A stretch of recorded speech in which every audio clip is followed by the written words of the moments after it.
За сайн байцгаана. Өнөөдрийн хичээлээр software буюу монголоор орчуулбал програм хангамж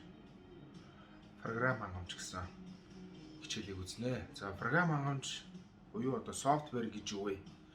За энэ нь болохоор юм 1935 онд одоо багш гэн ийм математикийн багш хүн юм Английн математикч хүн 1935 онд энэ үгийг одоо анх хэрэгжилж одоо анх юм програм хангамжийн үүсэл нь 1935 онд одоо эхэлсэн байдаг байгаа. За програм хангамж гэдэг нь одоо яг цаад утга нь юу гэсэн үг вэ? Одоо ийм одоо компьютерийг ашиглаж ийм тооцоолол хийж иж одоо ийм тооцоолоор хийх одоо энэ цаана нь одоо юм одоо програм ажиллаж одоо энэ тооцоолоор хийх энэ процессыг тооцоолоор хийх юм үйлдэлийг хийж байгаа энэ тооцоолоор хийж байгаа энэ одоо нэг үйлдэлийг одоо энэ үйлдэлийг нь өөрөө програм хангамж гэдэг. За програм хангамж болохоор юм мэдээж энэ компьютер дээр суурилна. Компьютер дээр, гар утсан дээр, сервер дээр гэдэг юм компьютер дээр суурилна. Хэрвээ компьютергүй бол энэ цаана юм компьютерийн машингүй бол энэ цаана юм байхгүй бол энэ дээр програм хангамж ямар ч утгагүй болчихно.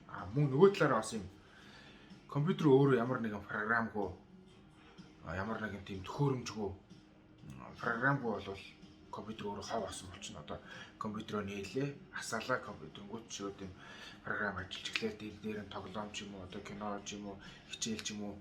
За гар утсаа нээлээ, гар утсангууд төрөл бүрийн аппликейшнүүд байгаа. Эдгээр бүгдөө програм хангамжууд юм байна. Энэ програм хангамжгүй бол компьютер утгагүй болчихно. Компьютер байхгүй бол програм хангамж байхгүй. Энэ хоёулаа юм уялдаа холбоотой зүйл юм байна. За тэгээд програм хангамж бол компьютер бол нэг тийм олон төрөл байдаггүй. Програм хангамж бол маш олон төрөл байдаг байгаа. Програм хангамж нь өөрөө компьютер дээр суурилдаг юм бит бус зүйл юм. Бит бус юм барих боломжгүй тийм. Одоо бит бус виртуал гэдэг одоо тийм. Одоо манай сургуулийн нэрээр нэрлэдэг шиг тийм кибер одоо нэг тийм ийм орон зайд ингээ байхгүй юм. Орон зайгүй юм одоо юм бодит битээ бош юм кибер орон зайд байдаг тийм. Ийм зөвхөн юм компьютерийн санах хой болон хард дискэн дээр ингэж ажиллаж байдаг юм зүйлийг болохоор энэ програм юм тооцоолоорыг болохоор програм хангамж гэж нэрлэдэг байгаамаа. За тэгээд дэлхий дээр бол ер нь программистууд бол сүүлийн үед бол маш ихээр бий болж байгаа. Энэ програм хангамжийг бичдэг хүмүүсийг болохоор хийдэг хүмүүсийг программист гэдэг байгаа. Программист зарим программист гэж хэлдэг, заримдаа кодер гэж хэлдэг, заримдаа манайхан бол программистуудаа хөгжүүлэгч гэж хэлдэг байна. Веб хөгжүүлэгч, ап хөгжүүлэгч, систем хөгжүүлэгч гэж манай компанийн бол тэгж нэрлэдэг байна. За тэгээ энэ програм хангамж бол маш олон давуу талтай байдаг байна. Маш олон давуу талтай. За тэрнээс өмнө програм хангамж ерөнхийдөө юм 3 төрөлд ангилагддаг байна. За эхнийх нь болохоор юм системийн програм хангамж гэж байдаг байна. Системийн програмч, хоёр дахь нь болохоор юм хэрэглээний програм хангамж, гурав дахь нь болохоор программын програм хангамж гэж 3 төрөл. Ерөнхийд нь 3 хэлбэрээр нь 3 хуваагддаг байна. За системийн програм хангамж гэхлээр одоо энэ шууд энэ гар утас асангууд юм Android ч юм уу Apple-ийн утас бол iPhone бол юм iOS гэдэг үйлдвэрлэлийн систем ажиллаж байгаа. Персонал компьютер дээр бол Windows гэдэг үйлдвэрлэлийн систем ажиллаж байдаг. Эсвэл юм Linux гэдэг үйлдвэрлэлийн систем ажиллаж байдаг. За эсвэл юм Apple-ийн компьютер дээр болохоор iMac iOS гэдэг юм үйлдвэрлэлийн систем ажиллаж байдаг. Тэгвэл энэ үйлдвэрлэлийн систем энэ компьютерыг өөрөө энэ системийг яг ингэ бүгд нь ингэ ажиллуулж байгаа. Тэгээд тэр доторх нэг драйверыг ажиллуулж байгаа. Доторх нөгөө эд ангиудыг ажиллуулж явах тэр юунуудыг нь бол удирж явах юмнуудыг нь бол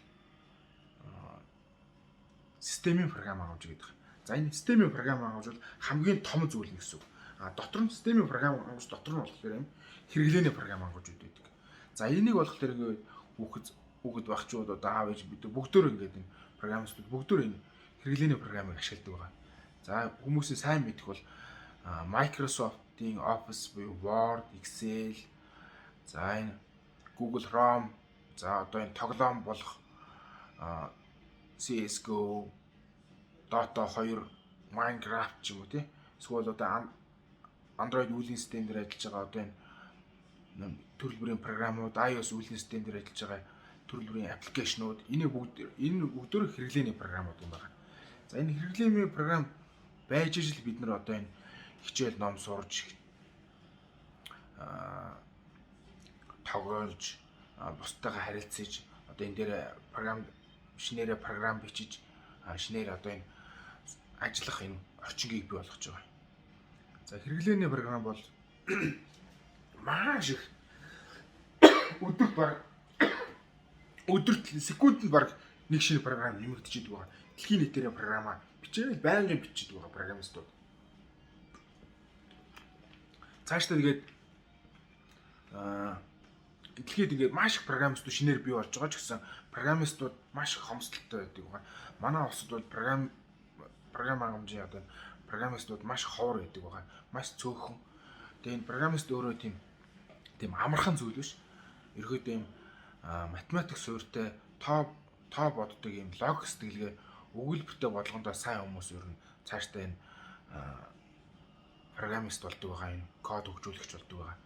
За ингээ энэ код хөгжүүлэгч энэ код бичиж энэ програм бичснээрээ болохоор юм мэдээж хүмүүст маш хэрэгтэй юм хийж байгаа. Тэгээ энэ хэд хэдэн давуу талуудтай байдаг байгаа. За энэ програм хөгжүүлснээр ингээд хүмүүсийн айгүйх цаг мөнгийг хэмнэж өгдөг байгаа. За тэгээд ингээд цаасан дээр бичих ч юм уу эсвэл ингээд толгоогоороо бодох ч юм уу эсвэл ингээд тархиндаа санах юмыг програмаар санаад програмаар заагаад програмаар зурж үзүүлээ програмаар ингээд кино ингээд бүх юмыг програмаар л хийж байгаа байхгүй. Тэгвэл ер нь програмаар одоо энэ баг хийхгүй юм байхгүй одоо програмаар хүртэл хууль шүүх хэмлэг боловсрол гэл бүх салбар ер нь програмтай холбоотой болсон байна. Энийг бүх юмыг л програмчилж явах хэрэгтэй болчихсон. Бүх юмыг л програм хийж явах хэрэгтэй болчиход байна. Тийм болохоор програмистууд маш их болсон болохоор ингээд хүүхдүүд багаасаа сайн програмист, мундаг програмист болохын тулд тоогоо сайн бодоод мэдээж бас бусад монгол хэл, англи хэл хичээл бас хэрэгтэй. Олон тоогоо төлхөө бодоод тэгээд явах юм бол мундаг програмист болдог ба. За програмист болохоор их олон гоё давуу талууд байна. Програмист болохоор дотроо маш олон нарийн төрлөөттэй байдаг болохоор хүн заавал өөрийнхөө сонирхож байгаа програмаа хийгээд эсвэл найзуудтай өргөтөг нэгдээд хийгээ явах боломжтой байдаг. Програмист ингээд болохын тулд ингээд толгой сайн ажиллуулах, тоогоо сайн бодох хангалттай. Түүнээс өөр нэг тийм маш их хэмжээний мөнгө ч юм уу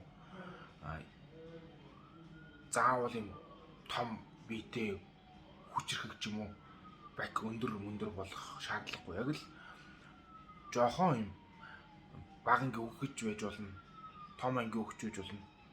Нас хамааралцахгүй юм мундаг програм код бичих боломжтой байдаг байгаа. Тэгэхэд бол ингээд толгоогоо сайн ажиллуулаад кодын хичээлээ сурчхад бол тэгэл код бичиж явчих байгаа. Тэгээ код бичиж явсныгаа тэр кодоо мэдээж Apple Store ч юм уу iOS Play App Store дээр ингээд зараад тэрийгэ доллар мөнгө олох боломжтой. Тэгээ хүмүүс зараад тэрийгэ эсвэл үнэгүй хэрэглүүлээд олон хэрэглэгчтэй болж болно. Хэрэглэгчээсээ дараа нь сурталгаа үзүүлдэг ч юм уу эсвэл одоо бүртгэлийн хураамж авдаг ч юм уу маш олон байдлаар юм өөртөө юм хэрэгтэй бусдад юм хэрэгтэй байдлаар програм хангамжийг код бичиж юм хэрэгтэй зүйл хийх боломжтой байдаг байгаа.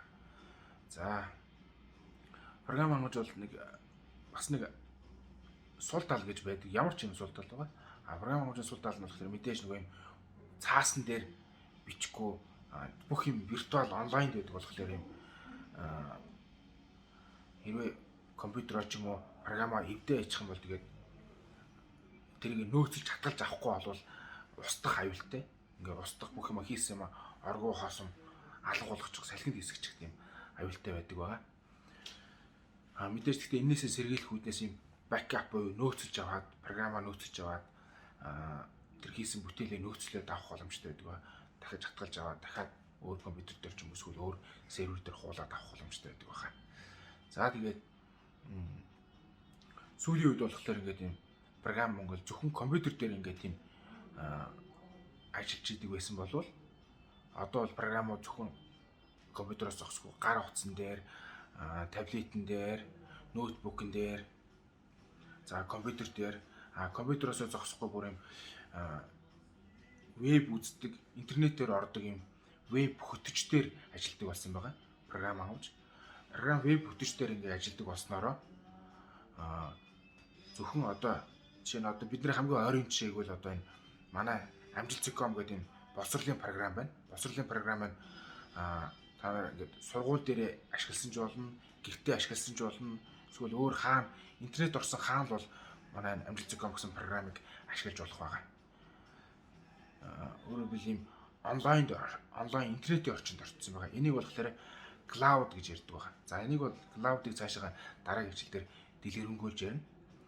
За тэгээд бид нэр би бол анх одоо энэ програмыг анх ингээд сурахтаа бол ингээд тийм ямар нэгэн тийм багшаар заалгаагүй өөрөө бие дааж сурсан байгаа. Тухайн үед намайг ингээд 10 жил байхад тийм програм хангамжийн хичээл гэж ордоггүй ахлах буюу одоо 9 10 дугаар ангид л хичээл ордог байсан. Гэхдээ тэр нь болохоор маш хэцүү ингээд ерөөсөө манай сургууль ганцхан компьютертэй байдаг гэсэн болохоор ерөөсөө хичээл нь би орог жилдээ нэг удаа л компьютер дээр суух боломж олддог байсан. Тэгээд тийм сурч чадаагүй 10 жилдээ бол сурч чадаагүй.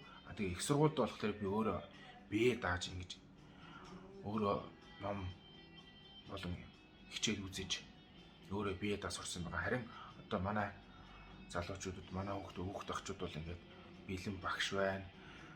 Компьютер, интернет бүх юм байгаа болохоор ингээд бие дааж болон багш нараасаа суралцаж сайн программист болох бүрэн боломжтой, сайн програм хангамж бичих бүрэн боломжтой болсон байгаа шүү. За тэгээ програм хангамж гэж юу болох талаар ярьлаа. Тэгээ төрлүүдийн талаар ярьлаа. Тэгээ ойлгоогүй дэлгэрэнгүй асуух юм байвал сэтгэл хэсэгт коммент хэсэгт сэтгэлээ бэлдээгээрэй. Баярлалаа, өнөөдрийн хичээл дуслаа.